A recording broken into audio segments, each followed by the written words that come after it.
la dérange. Et ce soir, je vais alors oui, je vous parle Hello tout le monde, nous vous espérons bien portant par la grâce de Dieu. Nous voici dans notre nouvel épisode 20 minutes avec. Devant vous, Simire Baïgir et Anisette. Aujourd'hui, nous sommes juste là pour la continuité de notre rubrique que nous avions commencée récemment. Avec moi, Cordoc, qui n'est plus à présenter. Bonsoir Cordoc. Bonsoir Anisette. J'espère que vous allez bien. Je vais très bien et toi? Ça va aussi. Comme nous le savons déjà, l'autre fois nous avons abordé la jeunesse face à la sexualité. Et aujourd'hui, nous allons continuer ce programme. Veuillez être attentifs comme l'autre fois. Alors, Cordoc, l'autre fois nous avons parlé de différents points et aujourd'hui nous sommes là pour, je dirais pas une conclusion parce que c'est un sujet tellement vaste, mais plutôt un ajout. Et ma première question est celle-ci. Quels sont les défis rencontrés par les jeunes lorsqu'ils sont exposés à la sexualité trop tôt? Ok, merci pour la question. Déjà, la dernière fois, on avait eu à parler de quelques défis auxquels les jeunes faisaient face. Et aujourd'hui, le premier défi que je peux donner auquel nous nous butons personnellement en tant que jeunes de manière générale, ce serait l'hypersexualisation. Et c'est quoi l'hypersexualisation? L'hypersexualisation, c'est le fait de sexualiser, vraiment comme le mot l'indique, un peu trop, de mettre en avant tout ce qui a attrait à la partie sexuelle de l'homme. Et comment cela se manifeste, c'est vraiment plus au travers des films, des réseaux sociaux, des publicités, même qu'on voit. Je donne juste un exemple comme ça. Il y a ce matin, vraiment pas plus tard qu'aujourd'hui, j'étais sur YouTube, je cherchais à regarder une vidéo très banale et après je tombe sur une publicité. Et une publicité où il y avait deux homosexuels qui étaient en train de vouloir s'embrasser.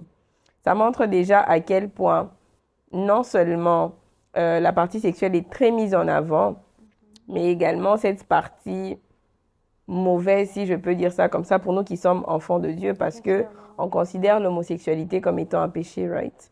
Alors, il y a déjà ces deux choses auxquelles nous sommes exposés, même pas forcément que tu l'as cherché, juste on te propose ça avant ou entre une vidéo que tu es en train de regarder. Et même à part ça, il y a aujourd'hui, même avec la musique que nous, en tant que jeunes, on peut écouter ça et là où on fait l'apologie, par exemple, du corps de la femme, l'apologie des relations sexuelles, du désir charnel en soi.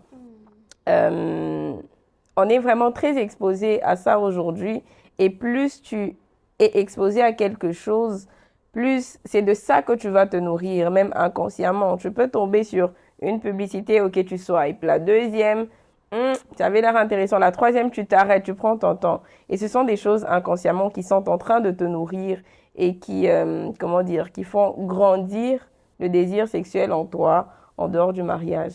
Je ne sais pas si ceux qui nous regardent vont se rappeler de la dernière vidéo, mais on a dit que la sexualité était bonne lorsqu'elle était faite dans le cadre du mariage. Effectivement. Et cette hypersexualisation te pousse à le faire avant ou hors cadre de ce mariage.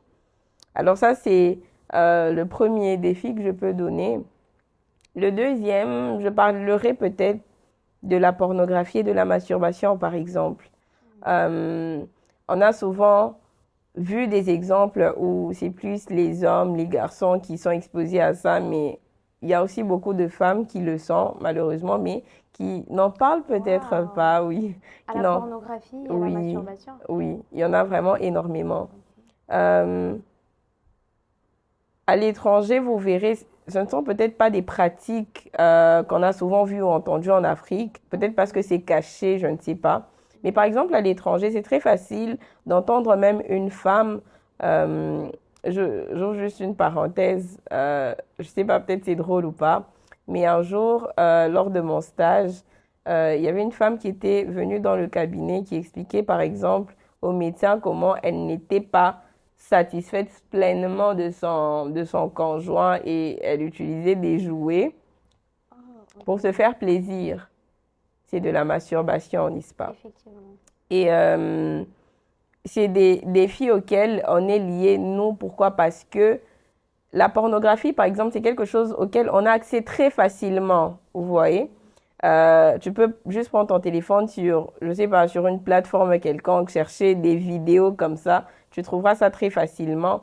Et il y a une expression qui dit que ce qui est gratuit coûte souvent très cher. Effectivement. La pornographie, tu y as accès très facilement, voire même gratuitement. Et pourtant, c'est quelque chose que tu paieras sur le long terme. Pourquoi? Parce que ça a des conséquences également psychologiques. La dernière fois, on a parlé de l'ocytocine, qui est l'hormone de l'attachement. Lorsque je parlais de la biologie de l'attachement, et il faut savoir qu'il n'y a pas que l'ocytocine qui est l'hormone du bonheur. Pourquoi je parle de ça? Lorsque je parle de pornographie, j'y arrive. Normalement, il y a 4 hormones du bonheur. Il y a la dopamine, qui est l'hormone de la récompense. Et c'est vraiment à partir de cette hormone-là, comment je peux dire ça? Disons, cette hormone est plus libérée lorsque tu t'adonnes à ce genre de pratique. Pourquoi? Parce que ce qui se passe, c'est que ton cerveau est tellement stimulé, tu te sens bien, et cette hormone-là est libérée comme pour te récompenser. C'est comme si tu as regardé quelque chose qui t'a tellement plu. Le corps, il est content, il aime ça. Et cette hormone-là est libérée souvent en grande quantité. Et les hormones agissent comme de la drogue. Plus tu es encore, comment dire, plus tu es exposé à ça, au moment où tu vas en manquer, tu te sentiras vide. Tu auras ce sentiment-là de tristesse, de dépression, qui peut même conduire jusqu'au suicide, par exemple. Beaucoup de gens qui s'adonnent à ces pratiques-là, c'est des personnes qui ne sont pas heureuses. Parce que, premièrement, elles cherchent à combler un vide qu'elles n'ont pas. J'y arriverai un peu plus tard en donnant le 3e défi. Et ces personnes recherchent continuellement cette sensation-là qu'elles avaient. Donc, j'ai parlé de la dopamine. Il y a aussi la sérotonine qui est l'hormone de l'humeur. Tu veux te sentir stimulé ou content parce que ce que tu fais, comment dire, te procurer certaines joies. À part la sérotonine, il y a l'endorphine qui est l'antidouleur naturelle du corps. Il y a certaines personnes, on dit que la tristesse est une douleur interne. Et ces personnes veulent, comment dire, combler cette douleur-là ou guérir rapidement. Et ces gens s'adonnent justement à toutes ces pratiques, se mettre en couple, passer des relations en relations pour se sentir moins mal, pour que cette hormone-là soit plus stimulée. Et enfin, on a l'ocytocine, l'hormone de l'attachement dont on a parlé la dernière fois, qui est souvent produite lors des relations sexuelles. Désolée de vous couper en parlant de la dernière fois. N'hésitez pas à aller revoir notre vidéo pour mieux comprendre pour mieux comprendre en fait ce que nous disons dans cette vidéo. Parce que pour mieux comprendre ce que nous sommes en train de dire, il faut rentrer et revoir l'introduction, savoir jusqu'où nous sommes allés et pour compléter votre connaissance. Vous pouvez continuer, Cordotte. Désolée de vous avoir coupé, mais c'est très important qu'il ne rate pas cette partie. Elle est très intéressante. Exactement, c'est important. Donc, abonnez-vous, ne regardez pas Parlons-nous sans vous abonner. Abonnez-vous, likez, commentez. Effectivement. Voilà, donc ça c'est vraiment par rapport au 2e défi. Le 3e défi, j'en ai parlé brièvement, c'est cette crise identitaire et ce sentiment de solitude. On minimise souvent ça, mais ça peut être également beaucoup lié ou être rattaché à la sexualité. Qu'est-ce qui se passe, c'est que lorsque, en tant que jeune, tu as ce sentiment-là de ne pas vraiment savoir qui tu es, tu veux apprendre à te connaître. Ce que tu fais, c'est que tu cherches l'approbation des autres, n'est-ce pas? Et lorsque tu tombes sur des mauvaises personnes, un mauvais partenaire ou des mauvais amis, ces personnes-là peuvent t'influencer justement à t'adonner à, je sais pas, te mettre en couple rapidement avec n'importe qui. Et lorsque tu le fais, sur qui est-ce que tu tombes? Tout ça de manière générale a comme pour solution, peut-être qu'on en parlera un peu plus tard, mais c'est d'avoir des relations saines autour de soi. Parce que lorsque tu ne sais pas réellement qui tu es, tu tombes facilement sur quelqu'un qui peut te dire si tu m'aimes, prouve-le-moi, viens, on couche ensemble. Tu vois, c'est des choses qu'on a souvent entendues. Si tu m'aimes, fais ceci. Si tu m'aimes, fais cela. Et même pas forcément lorsque tu es en relation, même lorsque tu es avec tes amis, pour te sentir accepté par un certain cercle d'amis, tu voudras faire comme eux, tu voudras t'habiller comme eux. Même lorsque j'ai parlé tout à l'heure d'hypersexualisation, je me suis rendu compte de quelque chose, c'est que on est tellement exposé à tout ce qui est nudité qu'on commence à trouver ça normal. Et après, ce qui se passe, c'est que tu vois une femme qui doit être, je sais pas, formée d'une certaine manière et tu te dis que c'est exactement ça l'idéal de beauté auquel tu dois ressembler. Et ce que tu fais, c'est que soit tu t'habilles de manière très sexy, justement pour montrer que, voilà, tu es aussi comme ça, ou alors tu te caches beaucoup trop, pas parce que tu es pudique, mais parce que tu deviens complexé. Et c'est une des conséquences aussi de la sexualité, enfin pas précoce, mais de manière générale, lorsqu'on est aussi beaucoup exposé à ce genre de choses. Donc, s'il faut parler de quelques défis, je vais m'arrêter par là pour aujourd'hui. S'il y a une troisième partie, peut-être que j'en donnerai plus. On espère Mais en tout cas. je m'arrête par là pour aujourd'hui. Alors, vous avez touché à un point important, je pense, selon ce que j'ai entendu. Vous avez parlé du côté émotionnel, du côté mental, au fait, disons, des relations sexuelles, disons, de la sexualité précoce. Oui. Alors, je voulais savoir, est-ce que ces relations, le côté mental-là, peut avoir un impact sur les cas de suicide? Parce qu'on s'est rendu compte d'ailleurs, en parlant des suicides, le mois de septembre, c'est un mois qui parle des suicides. On informe aux gens, on leur donne des informations sur le suicide. Question de prévenir parce qu'on a remarqué que c'est vraiment quelque chose qui est devenu courant et spécialement pour les hommes qui se suicident de plus en plus. Alors, qu'est-ce que vous pouvez dire sur ça? Est-ce que la sexualité peut avoir un impact direct sur le suicide ou cela n'a pas vraiment d'impact? Parce que vous l'avez souligné, mais vous êtes passé brièvement. Ok. Donc, j'aimerais que vous puissiez nous en dire plus. Si la sexualité a un impact ou le suicide peut être une conséquence d'une sexualité précoce ou oui, mal gérée. oui, mal gérée, je vais partir beaucoup plus sur ça. Je dirais que oui, ça peut être une conséquence parce que lorsque la sexualité justement est mal gérée et va en dehors du contexte du mariage, je rentre un peu dans un domaine un peu plus médical sur les hormones qui sont stimulées. Comme j'ai dit, toutes ces hormones du bonheur qui sont stimulées lorsque elles ne sont plus, lorsque ton corps n'est plus approvisionné en drogue, entre guillemets, ce qui s'ensuit, c'est quoi? C'est la tristesse, c'est la dépression. Et même lorsque tu te mets en relation, lorsque tu te maries, par exemple, parce que ce n'est plus la même chose que ce que tu pouvais ressentir avant, tu commences, comment dire, un cercle vicieux, dans le sens où tu retombes dans tes travers. Tu veux te relever, tu n'y arrives pas, tu y retombes encore. Et tu t'enfermes parce que tu te dis que peut-être c'est beaucoup trop honteux. Tu ne veux pas en parler au pasteur, tu ne veux pas en parler aux parents, à ta famille, à des amis. Tu te renfermes sur ça. Et ce qui fait que non seulement tu n'as personne à qui parler, tu ne fais que retomber dans ça. Tu te sens beaucoup trop coupable même pour revenir à Dieu. Ce qui se passe, c'est que la plupart des gens qui ne sont pas... qui n'ont pas eu la grâce de recevoir cette aide, décident finalement de sauter la vie.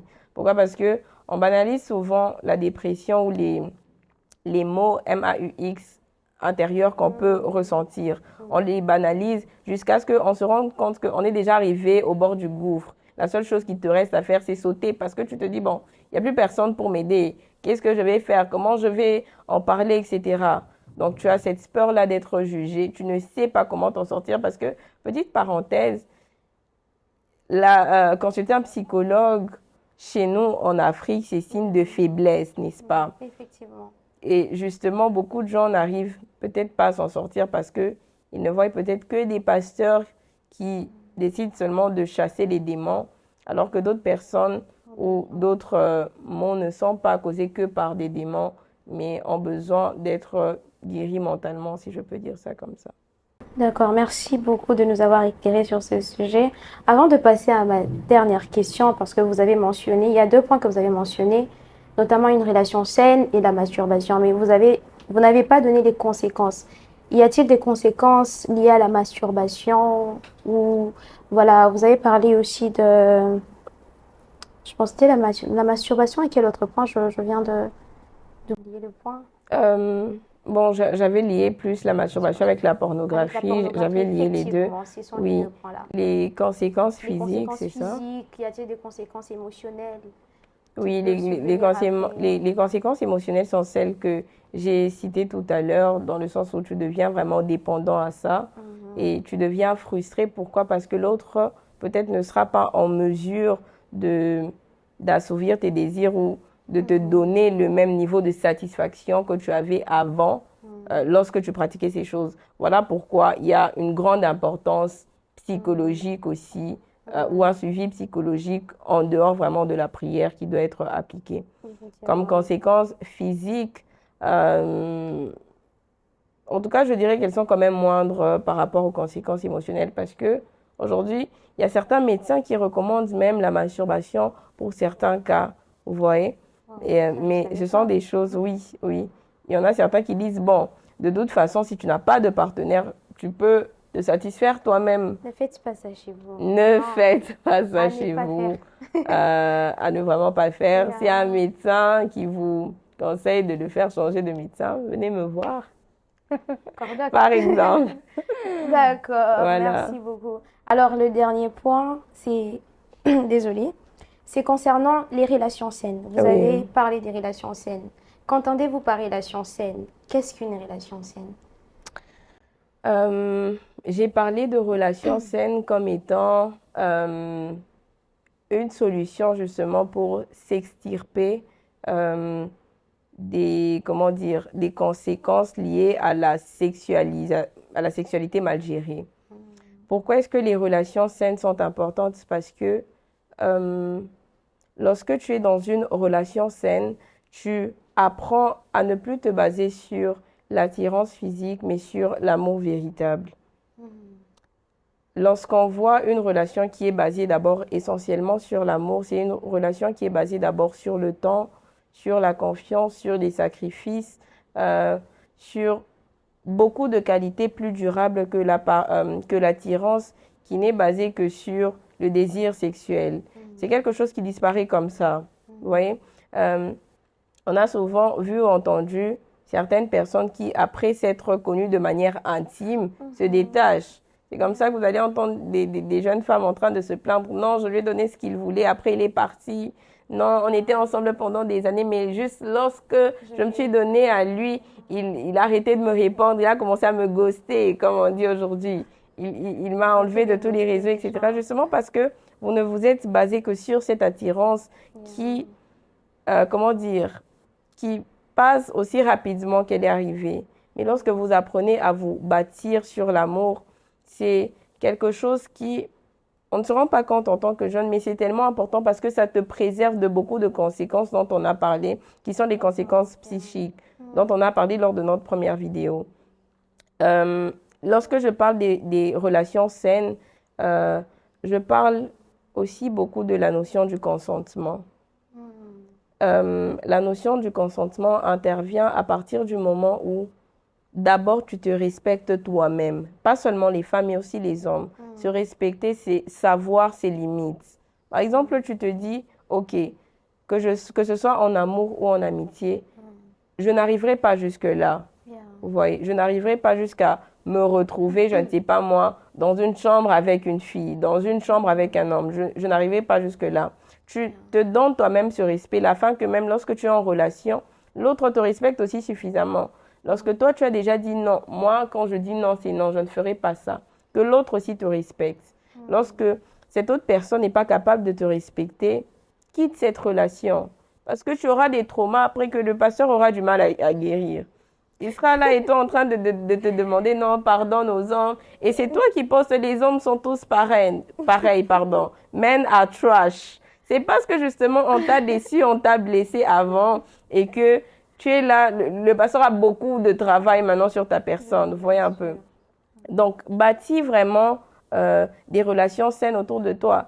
Et souvent, comment dire, c'est plus les femmes qui sont vues, mais moi, je pense qu'il y a aussi beaucoup d'hommes qui ont peut-être du mal aussi à dire non aux femmes ou alors à accepter le non d'une femme. Moi, je pense que c'est plus, hein, parce que les hommes ne savent pas dire non. Oui, justement parce que, bon, je ne vais pas parler pour vous, messieurs, mais vous voyez, les hommes aussi ont ce petit truc de fierté dans le sens où lorsqu'une femme est devant lui, c'est toujours un peu bizarre pour eux lorsque c'est l'homme qui te dit non. Je vois un peu parce que, oui, enfin, je pense qu'il faudra vraiment un homme sur ce plateau la prochaine fois pour nous en dire plus, oui. Mais il y a ce truc, par exemple, chez les hommes, je ne sais pas si c'est de la fierté, de l'ego, etc. Ou peut-être de la peur de ne pas arriver à un certain niveau parce que pour un homme, c'est une fierté d'avoir enchaîné les conquêtes et pour une femme, c'est une honte d'avoir enchaîné les conquêtes. Une fois, on parlait de ça avec quelques femmes. Un homme avec un body count élevé pour ou contre les femmes, vraiment la plupart, elles étaient là. Non, moi, ça ne me dérangerait pas. Mais lorsque la même question est posée aux hommes par rapport aux femmes, c'est un non catégorique. Effectivement. C'est un autre sujet. Pour revenir aux relations saines, il y a vraiment cette notion du consentement. Apprends à dire non quand ça ne te va pas. Apprends à dire non lorsqu'on dépasse tes limites. Tu es quelqu'un qui te respecte, mais tu es aussi un enfant de Dieu. Lorsque ça va outre ce en quoi toi tu crois, dis non. La notion de consentement est importante à ce sujet.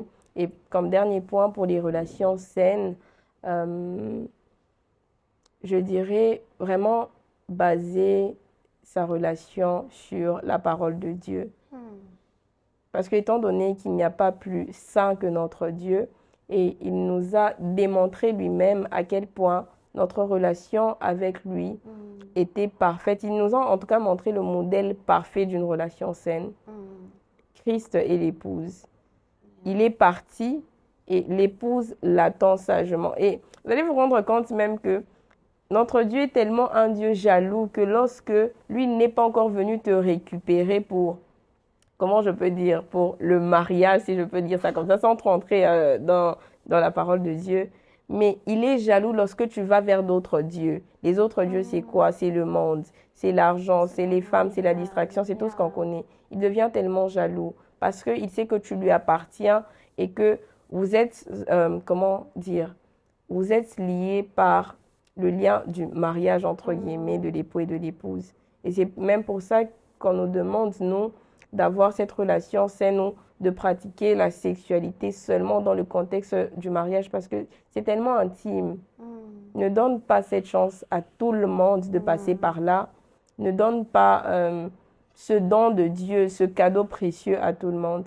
Si tu l'as fait, si tu es passé par là, je pense que je conclus déjà en donnant ça parce que c'est vrai, on nous demande de ne pas passer, de faire attention, mais s'il y en a qui se sont déjà donnés à ça, lorsque Jésus se retrouve devant la femme adultère. Je ne sais pas, désolée de vous couper, je ne sais pas qui va écouter ce message, mais j'aimerais vraiment que vous puissiez regarder la caméra et dire à la personne afin que la personne se sente encore encouragée peut-être. Elle sera en train de vous voir comme si vous étiez là en train de la regarder. Ok, donc à toi qui me suis, si tu avais peut-être du mal à te préserver ou si tu as déjà eu à tomber ou à t'adonner à ce genre de choses, comme je le disais tout à l'heure, de la même manière que Jésus s'est retrouvé devant la femme adultère et lui a dit « Va et ne pêche plus ». Tu es déjà tombé, c'est déjà arrivé, mais parce qu'il lui dit d'aller et de ne plus pécher, c'est comme s'il lui donne la permission de commencer une vie nouvelle. Vous voyez? Parce que Dieu n'est pas, comment dire, Dieu n'est pas ce genre de père qui punit sévèrement et qui garde quelque chose contre toi. C'est encore possible de recommencer tout à zéro. Il y a un homme de Dieu qui dit, La virginité n'est peut-être plus récupérable, mais la chasteté, elle peut être préservée et peut-être, comment dire, cultivée. Ce n'est pas une fatalité d'être tombé. La fatalité, c'est vraiment de rester à terre et de continuer dans ce dans quoi tu étais déjà. Donc la parole que je viens avec pour quelqu'un, je ne sais pas qui me suit, mais c'est que Dieu est capable de pardonner. Il l'a déjà fait si tu as déjà eu à te repentir sincèrement. Reviens juste à Dieu, garde-toi, préserve-toi, connais tes limites et reste vraiment ancré dans la parole de Dieu. Reste ancré et fidèle à ce que lui dit dans sa parole. Donc, c'est peut-être ça mon mot de la fin pour aujourd'hui. Alors, merci beaucoup. Merci beaucoup pour ce moment. Merci encore d'avoir accepté d'être avec nous pour cette deuxième partie. Nous espérons la troisième partie. Alors, c'était 20 minutes avec Cordoc. Nous espérons que prochainement, nous aurons encore des sujets qui vont nous aider à grandir et dans notre marche avec Dieu, mais surtout de nous remettre sur le droit chemin. Merci à tous et nous vous souhaitons les meilleurs. Nous vous aimons d'ici et d'ailleurs.